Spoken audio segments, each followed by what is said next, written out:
Imagine করুন যে test চ্যাম্পিয়নশিপের ফাইনালে বাংলাদেশ খেলতেছে। বিষয়টা ভাবতেও তো ভাল লাগতেছে, তাই না? তবে এখন আর এটা শুধুমাত্র ইমাজিনেশন না, বাস্তবেও সম্ভব।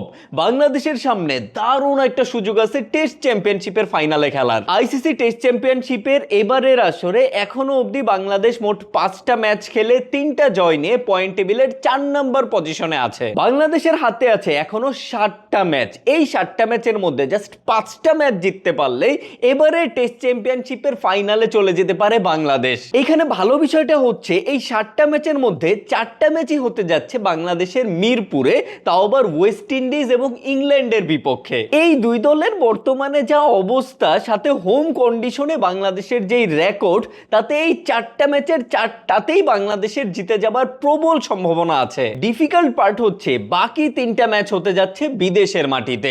একটা তো অস্ট্রেলিয়ার সাথে আগামী 3 দিন পরে, বাকি 2টা ম্যাচ সাউথ আফ্রিকার বিপক্ষে সাউথ আফ্রিকার মাটিতেই হতে যাচ্ছে। যদি কোনোভাবে এই অ্যাওয়ে 3টা ম্যাচের মধ্যে একটা বা 2টা ম্যাচ বাংলাদেশ জিতে যায়, তাহলে 2027 সালে ওভালে হতে যাওয়া টেস্ট চ্যাম্পিয়নশিপের ফাইনালে দেখা যেতে পারে বাংলাদেশকেও।